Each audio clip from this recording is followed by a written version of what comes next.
SER Podcast.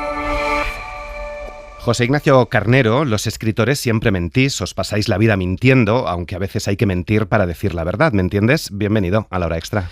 Hola, ¿qué tal? ¿Qué puede contar una mentira literaria que no pueda contar un documento histórico, José Ignacio? Bueno, eso es una gran pregunta. Las novelas permiten ir más allá, están para algo distinto que los libros de historia, ¿no? El material con el que manipulamos es algo tan viscoso como la condición humana o la naturaleza humana, y claro, eso un libro de historia no puede ni debe de meterse en esos terrenos, ¿no? Carnero es bilbaíno, como María Goirizelaya, y es licenciado en Derecho Económico por la Universidad de Deusto, como el conde París del Romeo y Julieta, que tu paisana acaba de estrenar en el Festival de Almagro. Y Carnero ejerce como abogado en Barcelona, desde donde nos atiende en esta entrevista, pero José Ignacio lleva años escribiendo sobre su familia, la memoria y sobre vidas al margen de los grandes relatos. Acaba de publicar con Random House Los Fabuladores, que parte de un episodio real y extraordinario, el secuestro del transatlántico Santa María en 1961 por un grupo de exiliados españoles y portugueses que soñaban con acabar con las dictaduras de Franco y Salazar. Esos protagonistas son Enrique Galbao, Pepe Velo, Jorge de Sotomayor. Dices en el libro que conociste esta historia a principios de 2020 y que durante 5 años no te abandonó. ¿Cómo diste con ella y en qué momento una anécdota histórica se convierte en una obsesión literaria? Sí, pues es tal y como lo dices. La verdad es que ahora he hecho la mirada atrás y me doy un poco de miedo, ¿no? Porque me doy cuenta de todos los viajes que he hecho, de todas las entrevistas que he hecho, a todos los archivos a los que he ido. Y sí, partió de la lectura de una noticia. Se cumple el X aniversario del secuestro del Santa María. Empecé a mirar cosas por internet aquella misma noche y digo, bueno, ¿cómo es posible que no tengan idea de este episodio tan alucinante, ¿no? Que 24 exiliados en 1961 secuestraron un transatlántico en el Caribe, en Venezuela, con la intención de llevarlo a África, y allí en Guinea Ecuatorial y Angola levantaron una insurrección contra las dictaduras, ¿no? Me quedé completamente alucinado. Y ahí, nació una obsesión. Pues al día siguiente me puse a mirar las hemerotecas de los diarios de la época, y al cabo de unos meses pues ya estaba yendo a archivos, entrevistando a sus protagonistas o a gente que conoció a los protagonistas del secuestro. Y en fin, sí, es una historia que me ha acompañado durante unos años y que ha estado, en fin, al lado mío las 24 horas del día, como quien dice. ¿Y cómo ha sido ese proceso de investigación histórica de una realidad tan fragmentada? Pues muy feliz, muy feliz. Realmente yo nunca había, siempre la fuente de las novelas que había escrito era yo, porque hablaba de mi familia, de mí mismo, quizá, y entonces, era un proceso pues mucho más íntimo, ¿no? Claro, esto me ha hecho estar con mucha gente, viajar mucho, y entonces eso me ha divertido mucho. Realmente la felicidad de estar 3 o 4 horas con un protagonista de esta historia, o un hijo, un sobrino de uno de los secuestradores, por ejemplo, o con los mismos secuestradores. Estuve con Camilo Mortagua en el Alentejo y con Víctor Velo en Sao Paulo, y claro, esos encuentros son muy emocionantes porque tú dentro llevas la historia y de repente te encuentras con un personaje real de tu novela. Entonces es muy, muy emocionante. Entonces, durante todo el tiempo que va, desde que has entrevistado a esa persona hasta que te pones a escribir, pues ya vas disfrutando, porque vas como escribiendo en tu cabeza. Luego ponerlo por escrito en el documento de Word a veces no funciona como funciona en tu cabeza, pero como también yo soy un fabulador, pues eso, eran momentos muy felices, porque digo, qué interesante esto que me cuenta, qué bien va a quedar en mi libro, ¿no? Así que, en fin, esa labor de periodista intruso, pues me ha hecho muy feliz, me lo paso muy bien. En el prólogo adviertes que las historias que se cuentan, lo que decimos de nosotros y los demás repiten como si fuera cierto, pretenden explicar aquello que es confuso y permanece en la sombra. Lo contrario a una novela, que según dijo Faulkner, es como una cerilla en la noche, apenas alumbra nada, pero permite ver cuánta oscuridad hay alrededor. La literatura ya entiende que el mundo es complejo y depende de los ojos que lo miren, que no hay verdades absolutas, que se debe simular la vida para apreciar cuánto se desconoce de los demás y de uno mismo. La frontera entre ficción y realidad aparece constantemente en el libro. ¿Llegaste a alguna conclusión de que esa frontera nunca existió? Sí, llegué a la conclusión de que desde luego es una frontera que está en nuestra cabeza y poco más. Desde el momento en el que todos necesitamos contar nuestras vidas, todos necesitamos un relato de nosotros mismos, porque si no tuviéramos eso, difícilmente iniciaríamos cualquier proyecto, difícilmente saldríamos a la calle, ¿no? Seríamos como, no sé, animales como muy primitivos, ¿no? Y desde el momento en el que contamos algo de nosotros mismos, estamos mintiendo, estamos inventando, estamos fabulando, nos estamos convirtiendo en novelistas. Pero eso pasa a formar parte de la realidad, no se queda en el relato como las novelas, ¿no? Las novelas tienen sus propias reglas, digamos, es un juego que permanece entre las paredes de la novela, pero cuando somos novelistas de nuestras propias vidas, no, nuestras fabulaciones pasan a formar parte de la realidad, se incorporan a ella y entonces ya es imposible separarlas. Ya realidad y ficción, ya lo imaginado y lo que sucede y la realidad, pues es lo mismo. En una época, la de hoy, obsesionada con tener razón y tener la verdad, ¿es la literatura uno de esos pocos espacios donde todavía cabe la duda, los grises? Sí, claro. Yo creo que vivimos en una época en ese sentido terrible, ¿no? Nos obligan constantemente a ser fiscales, jueces, sacerdotes, a emitir constantemente juicios acerca de los demás, acerca de la realidad. Y la literatura no propone eso, la literatura propone únicamente preguntas, ¿no? Y profundizar en las preguntas. Las respuestas le son indiferentes y además es una manera de plantear, en fin, de plantear el escenario muy honesta, porque la literatura ya te dice que te está mintiendo de inicio, es decir, ya no es como la política, en la que, digamos, el juego consiste en parecer que no estás engañando, ¿no? La literatura es todo lo contrario, te dice, yo te voy a engañar, pero bueno, tú fíate de mí porque, bueno, esto te va a gustar. Dices que tanto al contar historias como al escribir todos queremos ser creídos. Entiendo por lo que acabas de decir que esto vale igual para los escritores que para los abogados, los políticos, los periodistas o los revolucionarios. ¿Cuesta hoy que a uno le crean? ¿Vivimos en un descrédito social? Sí, puede ser. Yo creo que las verdades se han multiplicado, ¿no? A medida que el mundo se hace complejo, el que a uno le crean es más complicado, ¿no? Precisamente por eso, por la complejidad del mundo, ¿no? Un mundo mucho más sólido, mucho más sencillo y más simple, más estratificado, pues es más fácil que a uno le crean porque casi que no tiene ni que decir, simplemente con estar y pertenecer a no sé qué grupo social, pues ya es suficiente. Hoy en día no, hoy en día, en fin, la realidad es muy porosa y se escapa entre las manos mucho más que antes. Por eso yo creo que la función de la literatura es más importante que nunca, ¿no? Por lo que te decía antes, porque te dice, bueno, aquí las reglas son estas y no las vamos a traicionar. Y la única regla es la de la verosimilitud y poco más. Y eso, en fin, esa honestidad de la literatura, pues yo creo que en otros ámbitos, pues no existe. Los tres protagonistas son muy distintos entre sí, vamos con cada uno de ellos.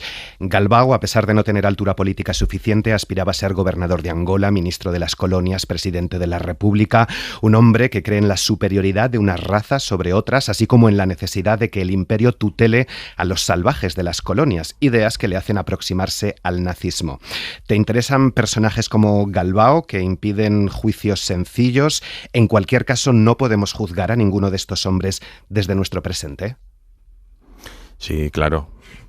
Para las novelas, estos personajes son con los que un novelista disfruta, ¿no? Claro, pues probablemente esos personajes tan atractivos para la literatura, porque son personajes contradictorios, porque son personajes con muchas grietas, porque son personajes llenos de luces y de sombras, porque son personajes que nos permiten hacer las preguntas más profundas, ¿no? Pues son los mejores. No son los mejores, no sé qué decirte, pues para que sean nuestros amigos, para llevarles a una cena de Navidad, o para darles la llave de nuestras casas, o para votarles en unas elecciones, ¿no? Para eso, pues no les queremos, pero claro, la literatura en ese sentido es bastante, o debe de ser, ¿no? La literatura y el arte, imagino que cine también, claro, es el lugar adecuado para esos personajes, ¿no? Y claro, yo creo que nos enamoran precisamente porque eso, no les podemos tener como amigos, no les podríamos, de hecho, quizá les rehuiríamos un poco, pero en una novela no, en una novela como las reglas del juego son otras, pues son una maravilla de personajes. Claro. Velo es un poeta, un maestro que ha tenido que exiliarse y que malvive dando clases de literatura y redactando breves en la prensa local. Y pasa de hablar de literatura a hablar de política. El ambiente previo a la guerra hace que la poesía ya no tenga espacio, los libros se sustituyen por panfletos, las poesías por himnos. Leo, ¿esto conecta con nuestro presente, José Ignacio? Bueno, conecta con todos los que nos gusta la literatura y los libros, ¿no? Porque, claro, Pepe Velo es un poeta, es una persona que vive en los libros y las personas que vivimos en los libros, de alguna manera, dentro de los libros me refiero, como lectores o como escritores, pues no sé si la palabra es cobardía, pero nos cuesta enfrentarnos a la vida, ¿no? Nos encontramos mucho más a gusto con las historias leídas y con las historias que imaginamos y que escribimos, y sin embargo las reglas de la vida, las reglas de la realidad no las comprendemos muy bien, estamos muy desajustados con el mundo, quizá por eso escribimos. Yo creo que los escritores tampoco es gente especial, es gente de hecho desajustada y que tiene, digamos, muchos inconvenientes, y que su forma de superar esos inconvenientes pues es escribiendo, ¿no? Entonces me llamó mucho la atención eso, que un poeta, que un escritor de pronto dijera, bueno, yo también quiero formar parte de la vida política y de la realidad, ya vale de escribir, ya vale de hacer poesías, ya vale de imaginar, ya vale de jugar con la belleza del mundo y con las grandes esperanzas que habitan en los libros. Bueno, yo ahora voy a secuestrar un transatlántico, ¿no? Esto es muy, muy llamativo, ¿no? Porque claro, esa cobardía de la que te hablaba, de repente, ¿no? Una persona que es como nosotros, ¿no? Que está en los libros, que vive por y para los libros, de repente coge un arma, ¿no? Coge un arma y dice, bueno, yo ahora tengo que cambiar el mundo, y no me sirve con cambiarlo a través de las palabras y de la poesía y demás. Eso ya lo he hecho y bueno, quizá no funciona o no funciona del todo. Bueno, el caso es que Entonces, bueno, empaticé mucho con Pepe Velo, bueno, por eso, por cómo una persona que está en los libros dice, esto no me basta, yo quiero actuar en la realidad. Y bueno, claro, y pagar las consecuencias de actuar en la realidad, porque claro, un acto como este evidentemente no es gratis, tiene un precio, y lo pagaron, bueno, los tres de forma muy distinta, pero lo pagaron en sus vidas. Velo, por cierto, prefería la compañía de escritores a la de empresarios. ¿Tú eres abogado? ¿Prefieres la compañía de los escritores o de los abogados? Jolín. Prefiero la compañía de los abogados cuando trabajo de abogado, y de escritores, bueno,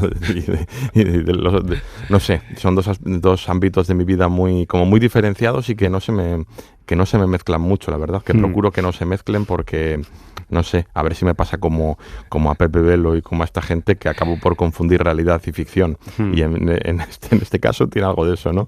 Mi trabajo como abogado es gestionar la realidad, y la literatura está para otras cosas, para otra parte de mi cerebro. Y entonces si se me mezclan una y otra, pues igual acabo tan mal como los tres personajes de mi novela.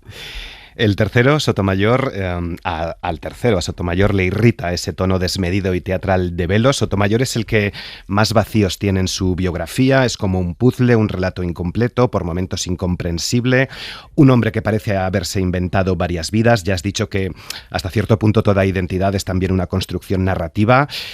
¿Podríamos responder a quién es realmente Sotomayor? ¿Es una metáfora casi del siglo XX español este hombre? Sí, es todo eso y más, ¿no? Lo más asombroso, bueno, yo con Sotomayor, bueno, se nos dice que es un militar, ¿no? Una persona de acción, el líder militar del secuestro, etcétera. Entonces, bueno, yo tenía muy poco interés, la verdad, porque no me parecía llamativo. Galbao, del que hemos hablado, pues bueno, es fascinante, ¿no? Un protofascista, un colonialista, un diputado del salazarismo, un gobernador de Angola que acaba enfrentado al salazarismo, que pasa 7 años en prisión, que se escapa de prisión desde la cornisa del 7º piso del lugar en el que ha sido recluido. En fin, todo esto era como asombroso, ¿no? Me gustaba mucho, como te he dicho, para una novela, no para tomar un vino con él, pero bueno, me gustaba mucho. Velo también me fascinaba por lo que hemos comentado, ¿no? El poeta que de repente deja los libros y secuestra un transatlántico. Y bueno, Sotomayor, pues bueno, se nos cuentan cosas muy extraordinarias de él, que tienen que ver eso con su condición de militar, y yo, pues bueno, creía que ahí tenía poca chicha. Y poco a poco, pues me voy dando cuenta de que su biografía es la más apasionante, ¿no? De los 3.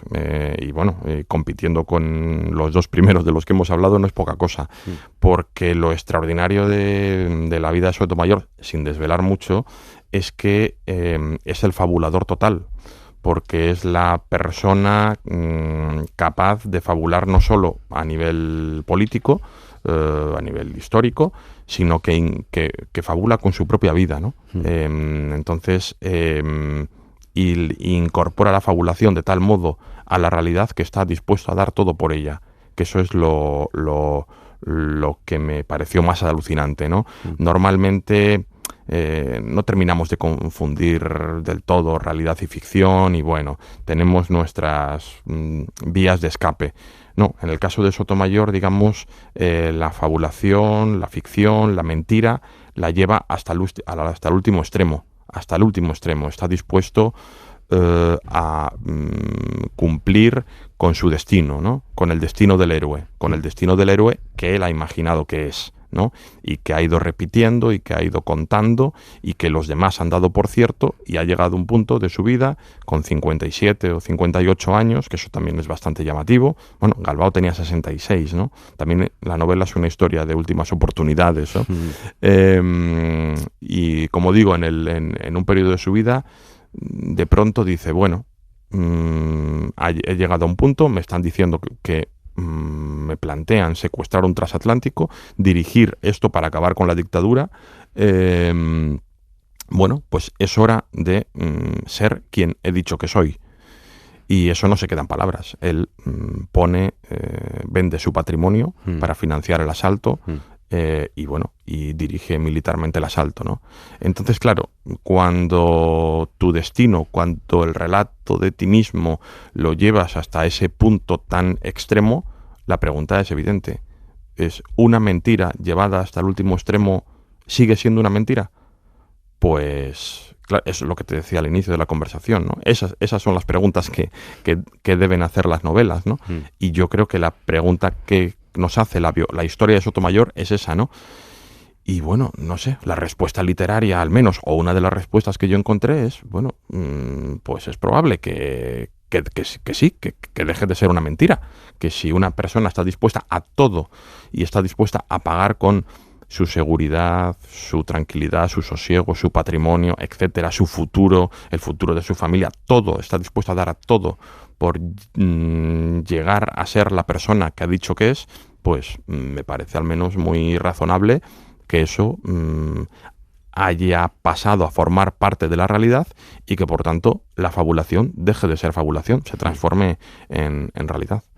La señora Roche es casi el único gran personaje femenino de una historia muy masculina. ¿Qué papel desempeña dentro de la novela? Bueno, la señora Roche, Sacramento, Rosa, hay más personajes femeninos. Sí. Yo creo que todas ellas comparten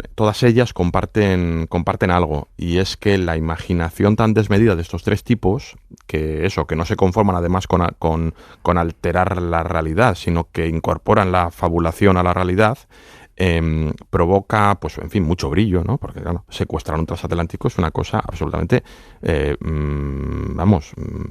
inverosímil y brillante, ¿no? Cuando lo escuchamos, pues no sé, algo se enciende dentro de nosotros y decimos, vaya, qué tipos, que estos tipos son unos héroes, ¿no? O algo parecido. Pero claro, ¿qué es lo que ocurre? Que cuando uno lleva la imaginación al extremo, se produce un incendio. Bueno, se produce un incendio en el barco, pero se produce un incendio en sus vidas. Es decir, esta es una historia de familias rotas, de matrimonios rotos, de hijos abandonados, y aquí las mujeres son las que cargan con el peso del mundo. Porque, fíjate, o sea, los hombres, ¿no? Que son los tipos que en principio, no sé, gestionan la realidad y traen el pan a casa y se encargan de mantener a las familias, ¿no? Al menos en aquella época era así, ¿no? Pues en este caso que también es un arquetipo, es mentira, ¿no? Pero bueno, en fin, esa idea queda completamente arruinada, porque aquí los tres hombres son unos fantasiosos y son las mujeres las que sostienen el mundo, las que se encargan de pagar el alquiler, de dar de comer a los hijos, de que no les falte un regalo en el cumpleaños, de que, etcétera, ¿no? Y digamos, sus vidas acaban completamente consumidas por una historia de exilio, de tortura, de prisión, de dobles exilios, de pobreza, de abandono, de olvido, y ellas son las que pagan el precio, en fin, del incendio que han provocado sus maridos. Así que tanto la señora Roche como Sacramento, que es la esposa de Sotomayor, como Rosa, que es la hija de Sotomayor, bueno, también Jovita, la mujer de Belo, en fin, son las personas que sostienen el mundo y que mantienen a salvo a sus familias del incendio que provoca la imaginación de sus esposos, básicamente. Y eso, vamos, así ocurrió. Durante el secuestro se produce un tiroteo, un muerto, un herido. ¿Cuál es el dilema que se les plantea, como a los justos de Albert Camus? ¿Cómo de determinante es este hecho en el fracaso de la misión? Claro, como toda historia necesita un relato, toda narración necesita como unos puntos oscuros, pues este era uno de ellos, ¿no? Sí, ellos toman el puente de mando del transatlántico, se produce un tiroteo, una persona fallece, por lo tanto esta también es una historia de violencia, y otra queda gravemente herida. El médico de barco les dice que esa persona tiene que ser trasladada a un puerto para poder salvar la vida, porque él en la enfermería del barco no puede hacer nada, y entonces se nos dice que ellos renuncian a la revolución por salvar la vida de este hombre. Esto es lo que se nos dice, lo que ellos dijeron, básicamente. Entonces, bueno, claro, volvemos a lo que comentamos. Esto también para un novelista es como fascinante, ¿no? O sea, vaya, se nos dice que la historia y que el relato se construye a través de la acción, ¿no? Claro, el héroe hace cosas. Un héroe pasivo, pues no es un héroe, no hemos visto muchos, ¿no? Normalmente el héroe es el que hace, ¿no? El que emprende la gran aventura y el que, se suceden los episodios increíbles en su vida. Bueno, aquí, de repente, en un momento, en medio de la narración del héroe, ocurre que el héroe dice, no vamos a quedarnos quietos. Todo esto que llevamos meses planeando, toda esta historia que nos hemos montado, la revolución en definitiva, la vamos a detener por salvar la vida de este tipo. Porque una vez que el tipo se ha desembarcado, contará lo que pasó en el barco y entonces las autoridades comenzarán a perseguirnos por el océano. Y entonces lo hacen, ¿no? Y esto me fascinaba mucho, ¿no? Lo hacen y además, claro, también nos vuelve a fascinar. Decir, vaya, pues sí. Aquí hay heroísmo, ¿no? Entonces me fascinaba el heroísmo desde el punto de vista de la no acción, de la pasividad, en manos de una gente que está en medio de una acción absolutamente activa, ¿no? Entonces, en fin, pero en fin, la novela, pues eso, plantea las dudas de si eso fue así, no fue así, y las distintas hipótesis de lo que pudo suceder aquella noche en la enfermería del barco y cómo pudieron ser las conversaciones que tuvieron los tres protagonistas con respecto a la acción revolucionaria detenida, por así decirlo. Pero en fin, sí, fue un momento muy importante. El hombre que renuncia, el hombre que pierde, es el único héroe posible. Ya me has contestado a la siguiente pregunta, que era si existe heroísmo realmente en esta historia. Dices que sí. ¿Te interesan más los héroes o te interesan más todos esos derrotados, harapientos, desamparados, parias de todos los tiempos y de todas las épocas a bordo de ese barco? Me interesan estos últimos. Los héroes no existen. Lo que pasa que el narrador de la novela pues cree que existen y entonces los busca. Incluso los busca desesperadamente porque es un narrador pues pues un poco ingenuo, todavía no ha comprendido bien la historia, y entonces al final pues va descubriendo que los héroes no existen, que los héroes son arquetipos, que son unos mentirosos, que son unos falsificadores de la realidad y de su propia realidad, y que el heroísmo, si hay que encontrarlo, pues estará en otros sitios, pero normalmente no está en el lugar que se nos dice que está, que todo héroe es un mentiroso. Se puede perder en la vida y ganar en la literatura, fracasar en la historia y vencer en los libros. Escribes. Nos decía hace unas semanas el periodista y ensayista italiano Pino Aprile que el relato de los vencidos está en la cultura, en los libros, en el arte, en la música. ¿La literatura es una forma de conversar con los muertos, de hacerles cierta justicia, en este caso, por ejemplo, a los exiliados españoles? Sí, también. Claro, la literatura es el lugar de los derrotados y de los fracasados, ¿no? A ver, como la literatura es algo tan grande, seguro que habrá excepciones, ¿no? Pero me vienen pocas a la cabeza en la cual, digamos, los grandes hombres, los victoriosos, son los protagonistas de las novelas. Y si lo son, seguro que es desde una perspectiva, digamos, que no ilumine lo que ya está iluminado, sino que aborde... en fin, partes oscuras de sus vidas y los analice en profundidad, ¿no? No, la literatura es el lugar de los fracasados, de los derrotados, de los exiliados, de todos los parias y de los, de los desheredados, casi. Porque, como te decía al inicio, es que el material es humano. Entonces, claro, ¿qué material más humano con los derrotados? Además se da la cosa de que al escritor, de que al narrador se le ponen las cosas más fáciles, porque son personajes que no están manoseados, que no son de una pieza, que no están iluminados, ¿no? Entonces, claro, son como nosotros, se parecen más a nosotros. Entonces es mucho más sencillo entrar en sus vidas porque no son opacos, porque nos dicen pasa y comprende porque yo estoy al mismo nivel de ti, ¿no? Entonces es el lugar en el que tienen que habitar y en fin, y yo creo que por eso, no sé, la literatura resistirá y aguantará todo, ¿no? Porque derrotados siempre va a haber, y el lugar en el que van a encontrar para hablar, estén vivos o muertos, van a ser los libros. Así era España entonces, una comedia, un drama y un gran negocio. Recoges cómo los medios de comunicación, como La Vanguardia, por ejemplo, se hacían eco de aquel secuestro. Las crónicas y artículos escritos durante aquellos días, leo, oscilan entre el bulo y el sainete. Un siglo después, ¿sigue España siendo un país de bulos y con un sainete de togas en este momento? Pues no.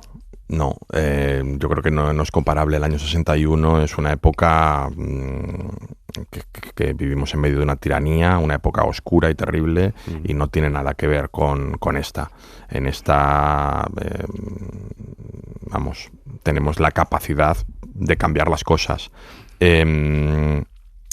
Antes, en el año 61, es una época, como digo, oscura. Estos tipos secuestrando un transatlántico en el Caribe nos resultan extravagantes precisamente porque la España a la que se enfrentan tiene difícil solución. Es decir, en eso que has leído, ¿no? Es un gran negocio. Claro, es una época oscura en medio de una tiranía, pero a su vez homologada por el mundo libre, ¿no? Es decir, es una época en la cual no hay mucha salida, y entonces la extravagancia de estos tipos contrasta precisamente con un mundo que es muy distinto al que ellos están imaginando. Ellos viven en Latinoamérica, creen que en España puede ocurrir algo semejante a las revoluciones que están teniendo lugar en Latinoamérica. A la Revolución Cubana yo creo que, digamos, impulsó mucho sus ansias de cambiar las cosas, pero realmente estaban muy despistados, estaban muy separados de la realidad, porque hoy sabemos, porque somos mucho más listos que ellos, hemos vivido 60 y pico años más que ellos, claro, así cualquiera puede emitir un juicio sobre ellos, sobre los secuestradores, digo. Ahora sabemos que que no podían hacer nada, y no podían hacer nada no porque fueran unos estúpidos, sino porque el país estaba en un momento de oscuridad absoluta, Y hoy, pues creo que no, que vivimos en una democracia y que si hay oscuridad podemos enfrentarnos a ella y podemos, arrojar luz sin parecer unos ingenuos. Vale. Me interesa mucho la idea de la fabulación, la imaginación y la utopía que tanto defendemos en este programa. Hoy hablamos mucho de distopías, sobre todo en la ficción, muy poco de utopías. Hemos perdido la capacidad de imaginar futuros deseables. ¿Nos están arrebatando, como advierte Alberto Conejero, la imaginación? Sí, sin duda. Sin duda. Yo creo que de ahí también parte de nuestra mirada con respecto a los secuestradores y a estos tres tipos, ¿no? Yo creo que un poco les miramos un poco por encima del hombro, precisamente, por muchos motivos, pero uno de ellos es porque hemos perdido la imaginación. Entonces, claro, nos hemos convertido, no sé qué decirte, en contables o en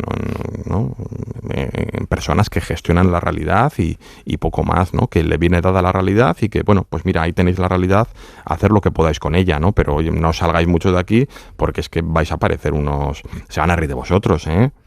Porque además la imaginación es una cosa de niños, ¿no? O sea, tampoco perdáis el tiempo con estas cosas, es una cosa de niños. Entonces, bueno, a ver, si queréis pasar media hora, una hora y media al día, pues leyendo una novelita, que es una cosa así como para pasar el rato, o viendo una serie de Netflix, pues sí, claro, eso está muy bien para desestresarse, ¿no? Del trabajo y todo esto. Y ese es el lugar en el que ha quedado la imaginación.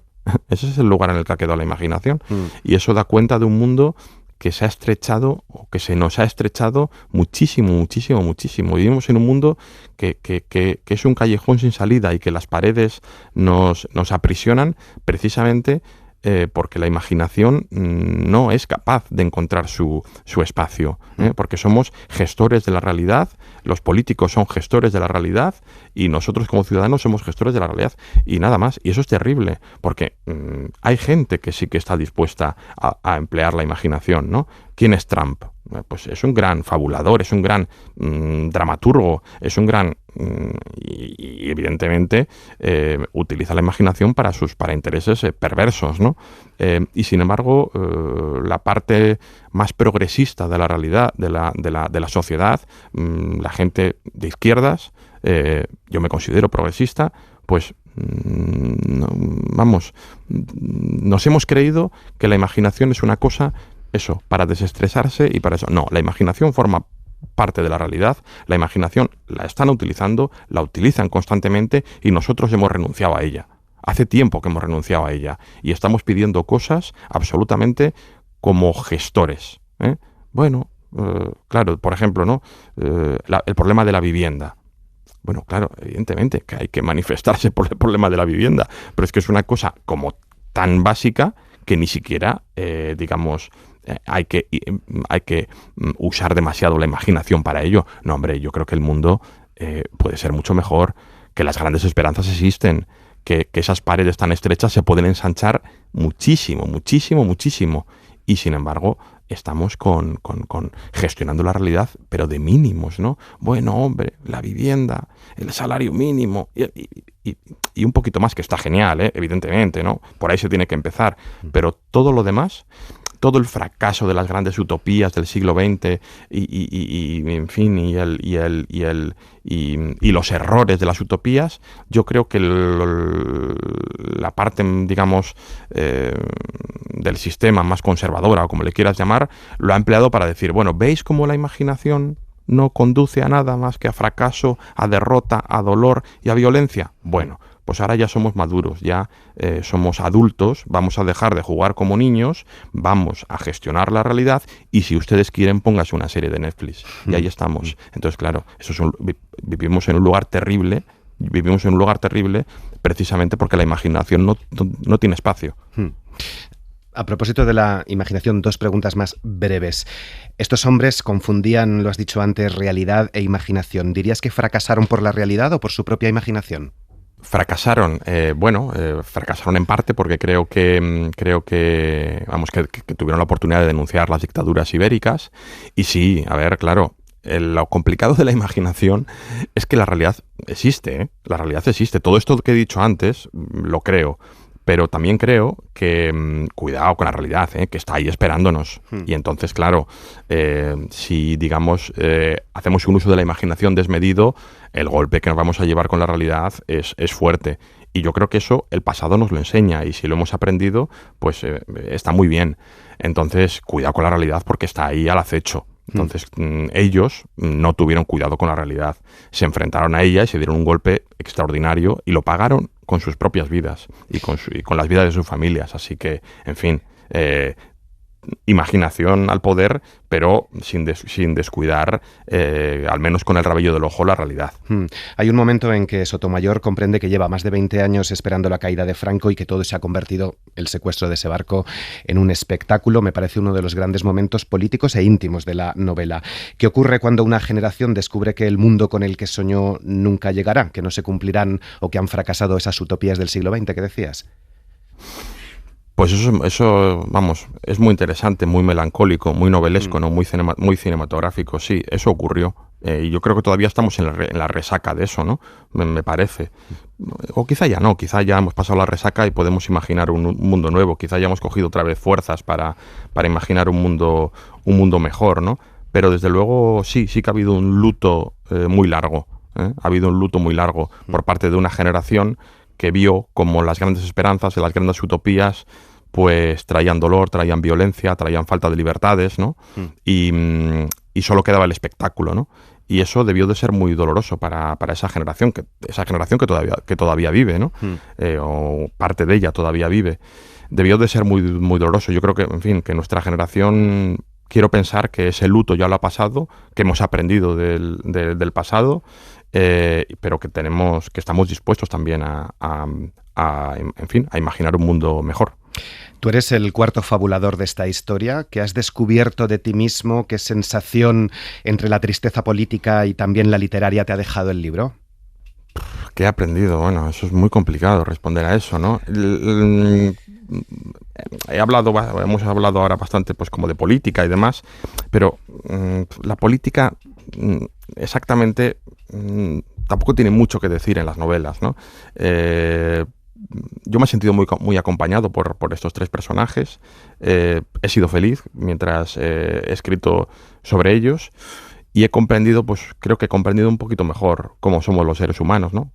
Qué papel juega en nuestras vidas la mentira y la fabulación y vamos, toda la política, pues yo creo que eso es una especie de telón de fondo que no podemos eludir, pero no sé, yo creo que he hecho como tres amigos, ¿no? Que me van a acompañar al resto de mi vida y con los que a veces converso y pienso, bueno, ¿qué pensará él? ¿Qué diría? ¿Qué diría si lee la novela, ¿no? Incluso, o sea, que no sé, creo que el material es más humano que político, que la política juega un papel, pero que en fin, que los escritores estamos para tratar a las personas y no tanto, en fin, a los políticos. Tres amigos, tres fabuladores que consumieron su tiempo ensayando una revolución que nunca llegó, pero no podrán decir que no tenían razón. José Ignacio Carnero, muchas gracias por haber estado en La Hora Extra. Muchas gracias a ti. Para no perderte ningún episodio, síguenos en la aplicación o la web de la SER, Podium Podcast o tu plataforma de audio favorita.